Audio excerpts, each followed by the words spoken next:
Eh bien, bonjour. Alors, Barcanan ou Barcanan? On va commencer comme ça. Nous, on dit Barcanan. Après, après on laisse... Ça appartient à tout le monde. Voilà, on laisse... Chacun s'approprie. On ne sera pas vexé de dire Barcanan. Ça ne vous gêne pas alors si je dis Barcanan? Non, alors en plus, on a remarqué que la majorité dit Barcanan. Donc c'est peut-être nous qui nous trompons depuis le début, en fait. Alors. C'est ça. Donc bonjour. Alors vous êtes deux frères. Bonjour. Oui, exactement. Il y a Yanis et Léo. Lequel est Yanis? Lequel est Léo? Alors moi, Yanis. Ouais, voilà. Donc Léo, moi, forcément. Bon, on n'a pas eu la chance de vous voir sur scène parce qu'on est en pleine interview. On a entendu par contre. Et le peu qu'on a entendu déjà, c'était bien. Donc on viendra vous voir sur d'autres scènes. Merci, on en parlera tout à l'heure. Donc là, vous êtes conviés en tant que talent essonien. Voilà. Exactement. Vous êtes de quelle ville alors en Essonne? On est de Massy.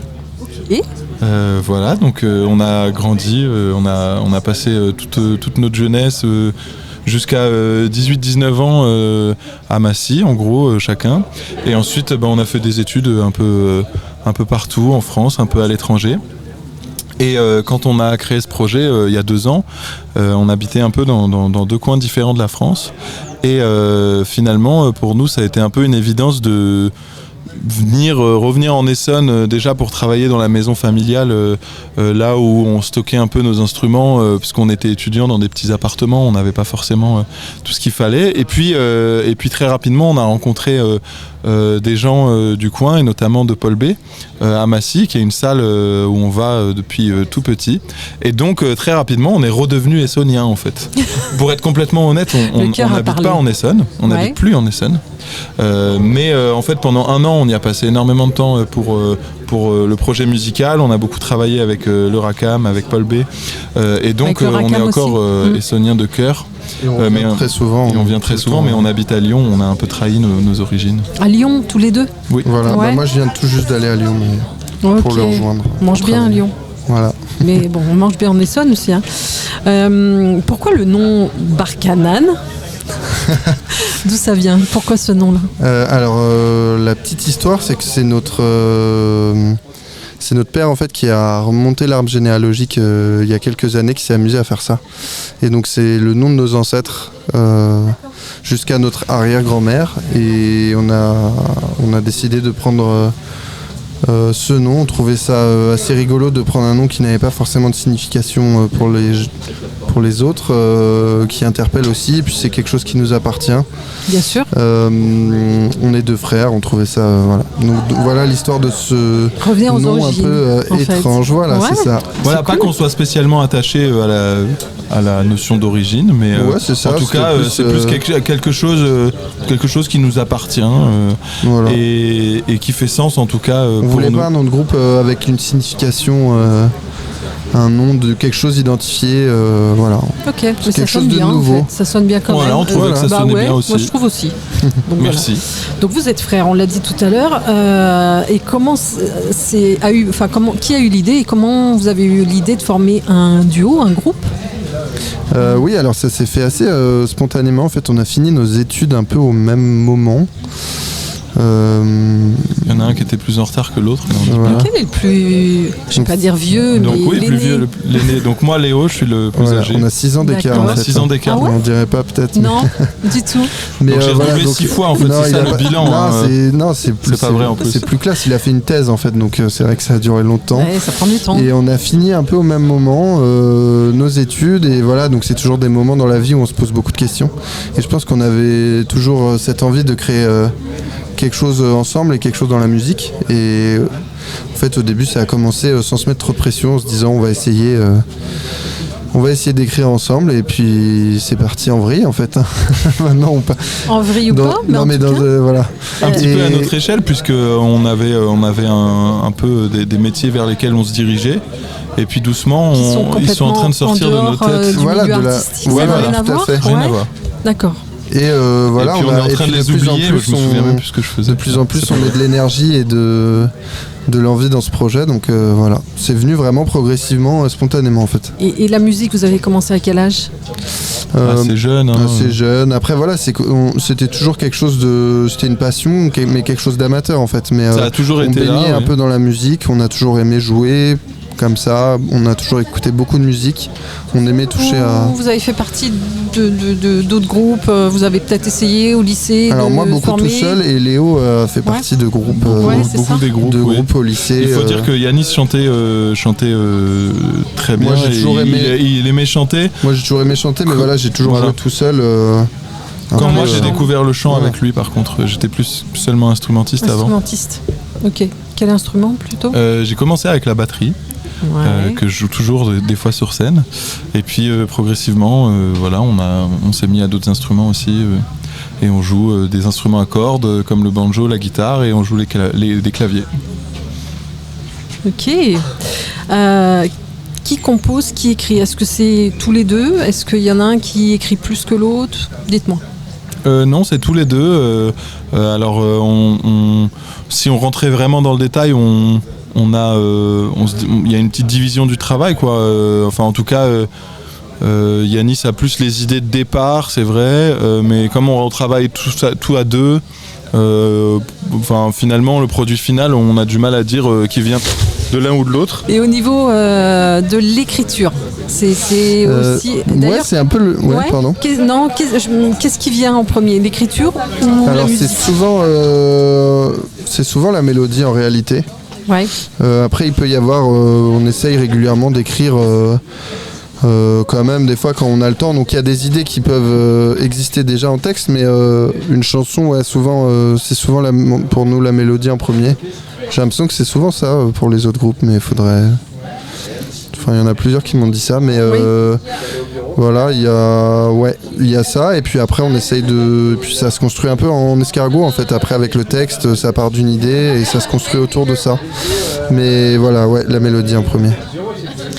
Est-ce que vous avez un groupe ou un artiste, ou peut-être pas les mêmes d'ailleurs pour tous les deux, qui vous a influencé? Bien sûr. Ouais, j'imagine. Il y en a toujours. Après, du coup, nous, c'est vrai qu'on a ces deux influences, vu qu'on fait une musique, du coup, nous, on définit ça comme de la folk, donc il y a beaucoup de choses nord-américains, en fait. Donc il y a beaucoup de Fleet Foxes, Bon Iver, Patrick Watson, c'est des groupes, par exemple, nous, qu'on écoute beaucoup, mais c'est vrai qu'on a aussi l'autre face on aime beaucoup la chanson française, et pas que la chanson française d'ailleurs, mais l'importance des textes en français. Donc voilà, on aime beaucoup Teamed Up, Laura Cahen, ou même Pomme, des choses comme ça qu'on aime énormément. Après tout le défi justement c'est de réussir à s'éloigner de ses influences, je pense, c'est-à-dire que faut pas copier quoi, pas copier, pas dans le plagiat, mais il faut pas essayer de faire quelque chose, il faut avoir son identité, et donc on essaye de pas trop y penser non plus. Je pense que tout le défi d'un groupe ou de la musique qui parle aux gens, c'est quand on crée quelque chose de nouveau. Parce que personne ne peut être un deuxième ou une deuxième Pomme, on peut. Oui, ce sera toujours une pâle imitation. C'est bien d'avoir son identité. Voilà, c'est ça. Oui.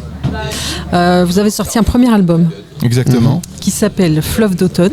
Oui. Donc ça, c'était l'année dernière, il y a un peu plus d'un an maintenant. Il y a un peu plus d'un an, voilà, 1 an et 2 mois. Ouais, 1 an et 2 mois, c'est précis, c'est en mars. Et voilà, fin mars, je crois, le 31 mars, je m'en souviens. J'ai une bonne mémoire des dates. À 19h30. Et est-ce qu'il y a quelque chose qui est dans les tuyaux, là, qui arrive Oui, alors on est en train, bien sûr, on a plein de choses en tête et on travaille des enregistrements. Maintenant, on n'a pas de date de sortie encore, mais on aimerait sortir un EP en octobre. Et on va sortir également un clip avec cet EP, avec donc un titre qui sera mis plus en avant que les autres, qui sera donc un single. Et ce sera notre premier clip. Mais oui, il n'y en a pas encore. Il n'y en a pas. Est-ce que vous avez déjà le synopsis dans la tête? Oui, alors il est déjà presque presque fini. On a de la post-production à faire encore, mais... En fait, on a travaillé avec une réalisatrice de cinéma d'animation. On a beaucoup aimé son travail et on travaille avec elle, c'est surtout elle qui travaille en ce moment. Donc ça sera un clip en animation. Et que dire d'autre? Représenté quand même en animation. C'est un personnage. Il y a un personnage féminin dans le clip. Pardon, je t'ai coupé. Je t'en prie. Non mais voilà, on a vraiment essayé de lui laisser en fait la main, vu qu'on aime beaucoup son travail et sa démarche artistique, on trouvait ça aussi intéressant de lui laisser une... Voilà, oui. L'idée c'était une collaboration, en fait, que nous on s'occuppe du son. Et pas lui donner trop de directives, on trouvait ça intéressant. On a voulu lui laisser aussi lui laisser place à son imagination et à lui, voilà. Et après forcément après on a rediscuté et on a peaufiné des choses, mais voilà, l'important c'était vraiment de lui laisser une place dans cette créativité. Bien sûr. Ça nous tenait à cœur que ce soit une collaboration et donc c'est son travail quoi. À elle, et elle a eu sa liberté et on trouvait ça important et en tout cas c'est ce qu'elle souhaitait aussi et on est super fiers de travailler avec Juliette de son prénom, Juliette Laboria, pour la citer. Tiens, oui, on qui peut fait un travail merveilleux. Et du coup, le clip, vous savez à peu près quand, parce que tu as la mémoire des dates, tu sais quand il va sortir non, alors on n'a pas de date de sortie, on n'a rien annoncé encore. Après, voilà, ça sera vers du fin septembre, début octobre, on espère. Ouais, ok. Là, ça va presque être fini et on va préparer ça. On se laisse une marge. Après l'été. Ok. Donc là, vous sortez de scène. Oui. Ouais. Ça va déjà? Ça s'est bien passé, vous êtes content? Il y a eu du bon son. Ça s'est super bien passé. Très content. Très heureux. Non, on était et puis c'était un honneur pour nous d'ouvrir ce festival qui met à l'honneur les scènes. Donc voilà. On a ouvert et puis on tient. En fait, avec le stress, on a oublié de remercier le département et le RIF, remercier tous les acteurs, de remercier tout le monde, tous leurs gars, tout ça. Et voilà. On met ça sur le stress. On s'est un peu mal senti en se disant mince, on a remercié personne. Non, mais en fait, c'est ça, c'est qu'on pense à beaucoup de choses mais c'est vraiment sur le stress et on s'en veut un tout petit peu, mais c'est pas grave. Personne vous allez les croiser là. On va les croiser. Mais en tout cas, c'est vraiment unique pour un festival de mettre en avant des jeunes groupes émergents du territoire et de surtout les traiter aussi bien et de les accompagner. On a été beaucoup aidés avec des salles, notamment Paul B, le Racam, qui nous ont préparés pour cette date. Donc le département qui met ça en place, le réseau. Donc pour ceux qui ne connaissent pas, c'est un réseau musical d'Île-de-France qui soutient les groupes. Et donc voilà, dans le stress on a oublié, mais on les remercie ici du coup. On les remercie aussi.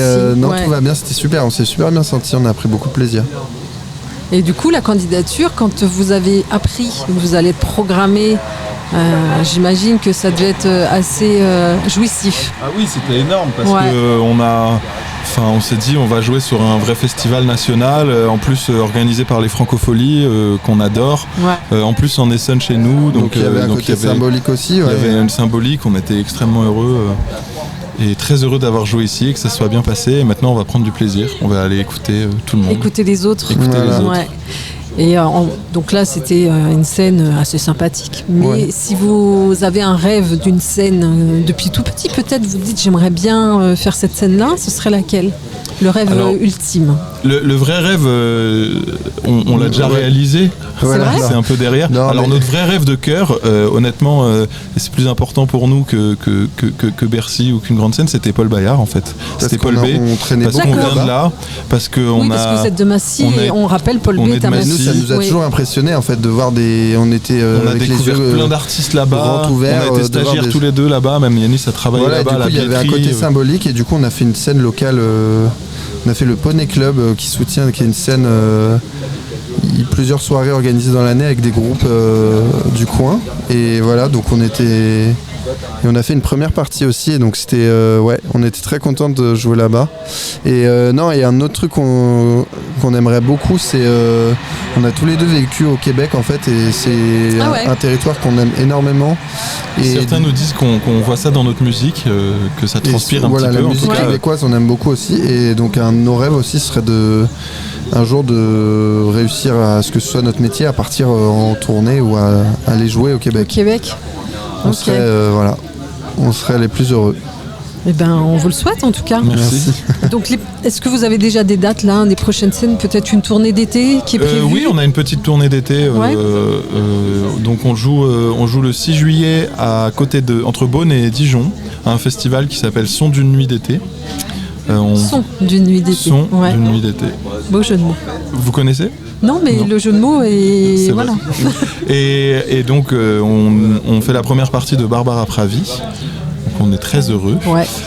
Et ensuite, on joue le 26 en Vendée, à Notre-Dame-de-Mont, pour un showcase pour le festival Ultrasong. Et le 27, on fait la première partie d'Emma Peters à Ultrasong aussi, le même festival. Donc toujours en Vendée.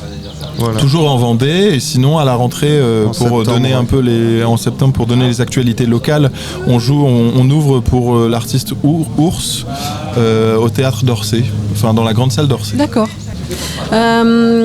Vous êtes sur les réseaux, vos fans peuvent vous suivre, j'imagine. Oui, vous êtes sur Instagram, on vous suit. Ouais, merci d'ailleurs. Merci.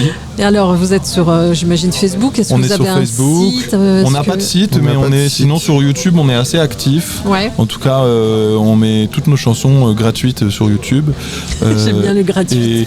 C'est mais vrai il faut parce acheter les albums aussi, c'est important, c'est intéressant. Non mais c'est pas, je dis ça comme ça, c'est pas forcément, je suis pas un fan de YouTube. Hein. Ouais. Mais en tout cas, c'est moi, je suis fan pour de les YouTube. non mais peut-être voilà. Non mais en tout cas, moi je suis un grand utilisateur, mais ce que je veux dire c'est que je suis pas forcément revendiqué YouTube, etc. Mais en tout cas, aujourd'hui, pour des gens qui n'ont pas d'abonnement sur Spotify ou Deezer ou Apple Music, etc., ils peuvent écouter notre musique sur YouTube. Donc en fait, nous, on est contents de la mettre. En tout cas, c'est important pour nous qu'elle soit accessible pour tout le monde. C'est important que ce soit accessible parce qu'on peut vous découvrir sur YouTube et après se dire je vais aller les voir en concert déjà aussi. Ouais. Et puis acheter l'album. Voilà, hein, mais en tout cas je disais ça parce que c'est le seul endroit où on peut nous écouter gratuitement. YouTube, c'est pas avec ça, il faut des millions et des millions de vues pour avoir quelque chose d'intéressant, j'imagine. Financièrement ? Ouais. Oui, alors même pas, puisque en fait, comme ça on parle des questions de fond. En fait sur YouTube on ne monétise pas, nous, et il y en a, ils laissent ce choix.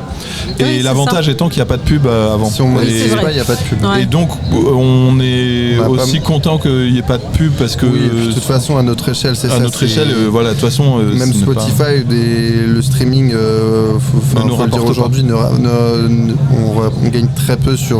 Oui, c'est ça. Donc en fait, nous aussi, le but, c'est la musique et qu'elle soit accessible par le plus grand monde. Exactement. Et voilà. Autre question, un peu plus, c'est pas personnel, mais on va en savoir un peu plus sur vous. Quel est votre péché mignon ? Notre péché mignon. Je ne sais pas si vous avez le même, mais... C'est une question compliquée. Alors c'est plutôt un plat en général ou ça se mange, mais qu'est-ce qui... Vous mangeriez par tous les moyens en fait ? Moi j'aime... un bon plat de tomates mozza, moi c'est quand même quelque chose de... C'est bien pour l'été là, une burrata. Bien joué. Moi j'allais dire une petite bière en fait, mais ça peut. On a le droit. C'est plus inquiétant pour notre santé. L'abus d'alcool est dangereux pour la santé. Mais bien fraîche l'été après une journée de travail. Non mais c'est une très bonne réponse parce que là on sort de scène, c'est vrai que c'est le remède ultime. Ouais. Je pense en tout cas si on fait le bilan de mon mois, ce que en termes de plats, de boissons, c'est ce que j'ai le plus consommé, c'est une petite bière le vendredi soir, quoi. Oui, c'est ça. Ça peut pas faire de mal, avec modération, comme on dit. Si vous pouviez être quelqu'un d'autre pendant 24 heures, qui seriez-vous et pourquoi ? Intéressant ça. Quelqu'un d'autre. Pas évident. Pas évident. Oui. Ouais. Très bonne question. C'est difficile. On a envie d'être plein de gens à la fois et en même temps pas du tout. Non, ça peut être quelqu'un que vous admirez, ça peut être un artiste que vous avez admiré pendant 24 heures, vous avez sa vie ou faire les scènes qu'il fait ou je sais pas, ou quelqu'un que... c'est vrai, non mais moi... il y a un artiste moi que j'aime beaucoup, c'est Teamed Up, c'est un artiste français et... je trouve qu'il fait des belles scènes. Et aussi, j'aimerais bien être lui pour voir sa façon de créer en fait. Ouais, ok. Ça serait intéressant de voir son processus de création. Donc je dirais ça. Et puis, mais pas quelqu'un de trop connu aussi parce qu'en fait, ça doit pas être agréable. C'est 24 heures. Oui, c'est vrai que c'est 24 heures. C'est vrai. Non mais voici ma réponse, je ne la changerai pas. Tu veux que je meuble le corps pour votre dernier mot Non, peut-être quelqu'un qui a une parole importante. J'aimerais peut-être être, programmateur dans une grande radio de musique c'est bien ça. Pour pouvoir, je sais pas, programmateur AFIP. Et je me programmerai pas, je serai quand même déontologique. Pas mal. Pour passer et comme ça, je pourrais passer la musique que j'aime bien. Ça, c'est sympa, ça. Et peut-être faire découvrir au monde des petites choses inconnues ou des artistes qu'on aime bien. Voilà. Des copains aussi. Aussi. Si vous aviez un dernier mot pour vos fans, qu'est-ce que vous leur diriez là, tout de suite ? Merci de nous suivre, de nous soutenir, d'écouter, de faire voyager notre musique, de la faire vivre en fait, parce que c'est grâce aux auditeurs et c'est grâce à ceux aujourd'hui qui partagent notre musique. On est très jeunes, mais on a la chance d'avoir un tout petit vivier de personnes qui nous aiment bien, donc c'est cool, ça fait plaisir, ça donne de la force. Et merci qui va grandir, j'imagine. On espère, en tout cas on fera tout pour, et puis même personnellement, nous ce projet évolue vraiment d'une manière dont on n'imaginait pas au début, donc c'est vraiment une très très belle aventure. Merci beaucoup, merci Bark à vous pour l'accueil. Merci à vous. Et bonne fin de festival. Je pense que vous allez aller voir les autres. On va écouter. On les entend là déjà. Ouais. Merci. Merci à vous.